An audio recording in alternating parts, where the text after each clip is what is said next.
राजनीति के अंदर 55 का बचपन चलता है तो चीजें खराब होती हैं। 55 का बचपन बहुत अच्छी लाइन दी है रागिनी नायक।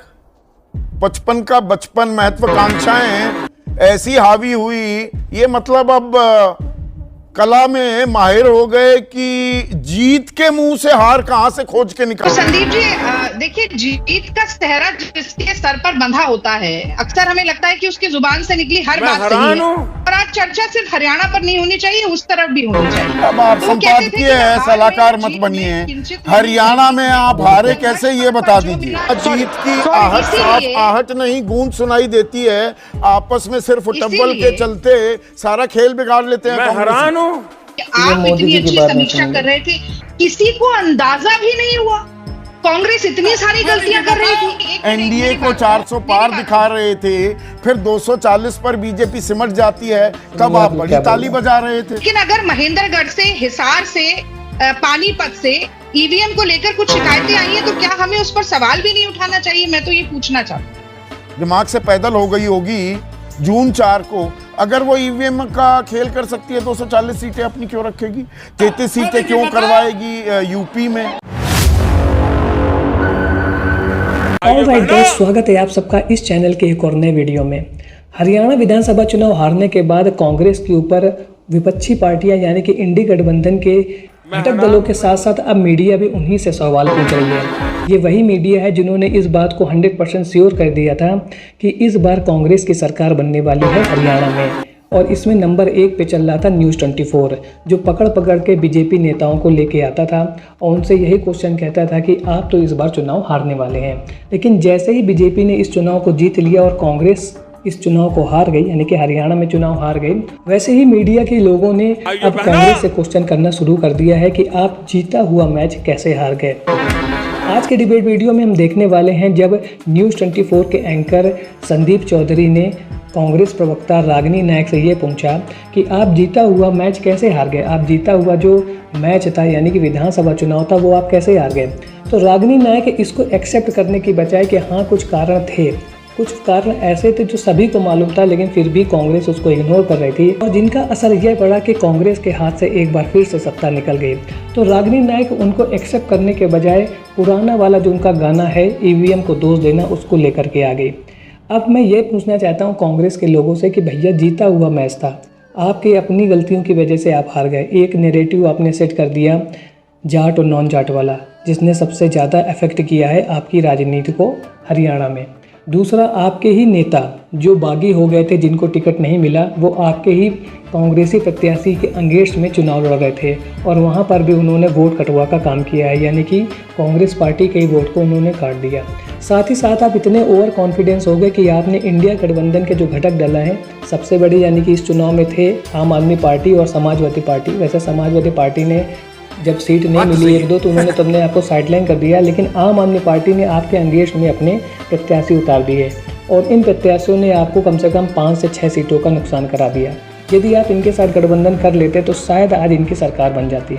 लेकिन अपनी गलतियों को अभी भी ये मानना नहीं चाहते हैं और यहाँ पर एक बार फिर से इन्होंने ईवीएम को दोष देना शुरू कर दिया है। पूरा खेल बिगाड़ देगा यार तू। जबकि उसी ईवीएम के बल पर ये जम्मू कश्मीर में नेशनल कॉन्फ्रेंस के साथ सरकार बनाने जा रहे हैं।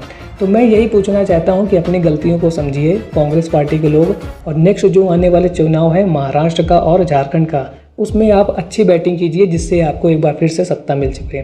तो आज का डिबेट वीडियो इसी मुद्दे पर है कि कांग्रेस पार्टी के नेता अपनी गलती को मानने को क्यों नहीं तैयार हैं, और आप जब तक अपनी गलती को नहीं मानेंगे तो आपका इलेक्शन जीत पाना बहुत ही ज़्यादा मुश्किल है। तो वीडियो होने वाला है बहुत इंटरेस्टिंग। यदि वीडियो पसंद आए तो वीडियो को लाइक और चैनल को सब्सक्राइब करना ना भूलिएगा। चलिए वीडियो को शुरू करते हैं। अब कला में माहिर हो गए कि जीत के मुंह से हार कहां से खोज के निकाल। तो संदीप जी देखिए, जीत का सेहरा जिसके सर पर बंधा होता है, अक्सर हमें लगता है कि उसकी जुबान से निकली हर बात सही है। कुछ समय के लिए ऐसा लगता है कि जीत मिल गई तो शायद सारे पाप धुल गए, पर असल में ऐसा होता नहीं है। मैं 2 बातें जल्दी से कहना चाहती हूँ क्योंकि मुझे लग रहा है अगर मोदी जी पहुंच गए भाषण देने के लिए तो शायद कुछ समय प्रोग्राम को रोकना भी पड़ सकता है। तो देखिए, शिवमंगल सिंह सुमन कुछ पंक्तियां कहते थे जिन्हें अटल बिहारी वाजपेयी कई बार दोहराते थे वही अटल बिहारी वाजपेयी जिन्होंने राजधर्म का पाठ भी पढ़ाया, और वही अटल बिहारी वाजपेयी जो कश्मीरियत, जमहूरियत और इंसानियत की बात करते थे, जिसे मोदी जी की सरपरस्ती में जिसका दम घोटने का काम किया गया। और आज चर्चा सिर्फ हरियाणा पर नहीं होनी चाहिए, उस तरफ भी होनी चाहिए। अब आप तो वो कहते थे संपादकीय कि है, आज सलाहकार भी मत बनिए। किंचित हरियाणा में आप हारे कैसे, ये बता जो दीजिए। मिला, ये भी सही, वो भी सही। हाँ सुनिए ना। हाँ अरे भैया, हाँ संदीप जी उसी पर आ रही हूँ। हाँ। देखिए, फिर से कहती हूँ, न हार में न जीत में, किंचित नहीं भयभीत में, संघर्ष पथ पे जो मिला ये भी सही, वो भी सही। तो देखिए, जनादेश तो सराखों पर है, लेकिन वो जनता का आपके आदेश होना चाहिए। वोटर, आपके जनतंत्र कार्यकर्ता का तो आदेश नहीं होना भयभीत चाहिए होने कि उसमें लगेंगे तंत्र की मिलावट कि नहीं जहाँ जीत की आहट, साफ इसीलिए- आहट नहीं, गूंज सुनाई देती है, आपस में सिर्फ टब्बल के इसीलिए- चलते सारा खेल बिगाड़ लेते हैं कांग्रेसी।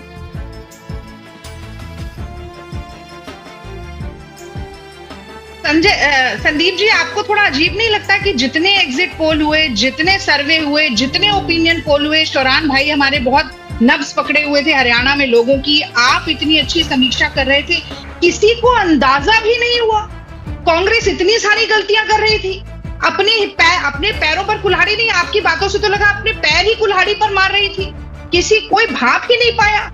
ये मतलब मुझे लगता है कि ये क्या ये कलेक्टिव फेलियर था कि किसी को कुछ समझ ही नहीं आ रहा था। सारे एग्जिट पोल 350 तो पार थोड़ा तो बीजेपी हमें को ये दिखा देखना रहे पड़ेगा ना। नहीं, थे, एक एनडीए मेरी को बात- 400 पार मेरी बात- दिखा रहे थे, फिर 240 पर बीजेपी सिमट जाती है, तब आप बड़ी ताली बजा रहे थे।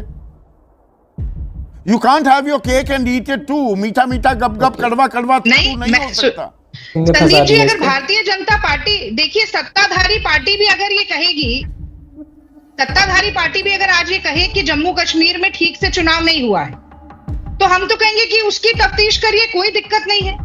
लेकिन अगर महेंद्रगढ़ से, हिसार से, पानीपत से ईवीएम को लेकर कुछ शिकायतें आई हैं, तो क्या हमें उस पर सवाल भी नहीं उठाना चाहिए? मैं तो ये पूछना चाहता हूँ। कुछ ऐसी ईवीएम अगर पाई जाती है जिनमें 99% बैटरी मिल जाती है, और वहां हम सारे चुनाव हारते हुए, हिसार में तो आपने देखा कि किस तरीके से कांग्रेस की दुर्गति हुई। अच्छा, मुझे तो क्या हमें उस पर सवाल नहीं पूछना चाहिए? नहीं, और आज सवाल जयराम सवाल रमेश जी और पूछने का पवन सबको खेड़ा हक जी ने ये बात है, कही और आप था लोगों अपने से अपने कि सवाल हमें नहीं पूछिए। लगता है एक मिनट कि रागिनी, इतना एक कॉमन सेंस की बात, एक कॉमन सेंसिकल बात आपसे पूछना चाहूंगा। सुनिए ना रागिनी, मतलब बीजेपी अगर ईवीएम का खेल कर सकती है तो BJP must have gone mad, दिमाग से पैदल हो गई होगी जून 4 को। अगर वो ईवीएम का खेल कर सकती है 240 सीटें अपनी क्यों रखेगी, 33 सीटें क्यों करवाएगी यूपी में?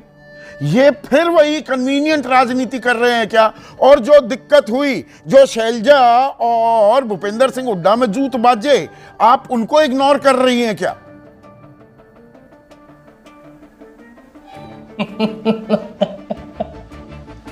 नहीं, मैं तो ये भी इग्नोर नहीं कर रही। संदीप जी देखिए, अपने हिसाब से आत्ममंथन सुनना करना, भी समीक्षा करना, ये तो कांग्रेस पार्टी करेगी ही। और आपने कई चीजें गिनवाई, मैं उसमें कुछ और भी जोड़ देती हूं। संगठनात्मक तौर पर कांग्रेस पार्टी में क्यों पदाधिकारी नियुक्त नहीं किए गए थे बहुत सालों से, मुझे लगता है इस पर विचार करना चाहिए।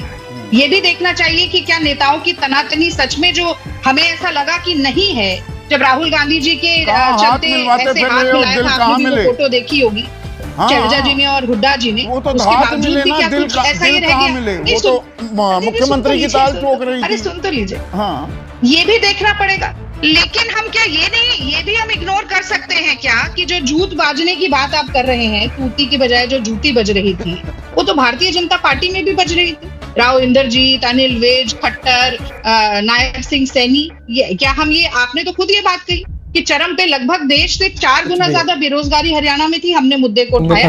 पहलवान बेटियों के साथ अपमान हुआ, हमने उस मुद्दे को भी उठाया। किसानों के साथ क्या हुआ, कंगना रनौत लगातार किस तरीके से किसानों को बोलती रही, 750 किसानों की शहीदी हो गई, हमने मुद्दों को उठाया। अग्निवीर में आपने सैनिकों को मजबूर करने ये के मुद्दे तो मैंने गिनवा दिए। विवश कर दिया, कांग्रेस हमने का मुद्दे को हाल, उठाया। तो वो ये हरियाणा, इसको कैसे इग्नोर कर सकते हैं? हरियाणा रोडवेज की बस में ना, मैं रोडवेज की बसों में अपनी जवानी में खूब घूमा, खूब सफर किया। वो अंदर लिखा होता है, सवारी अपने जान और सामान के लिए खुद जिम्मेदार है। तो हरियाणा रोडवेज जैसा हाल हो गया है कांग्रेस पार्टी का। नेता और कार्यकर्ता वो अपने जान सामान के लिए, अपनी हार जीत के लिए खुद ही जिम्मेदार है। हर कोई अपने घर में बैठा रहे, अपना हिसाब बस देखने में मस्त था।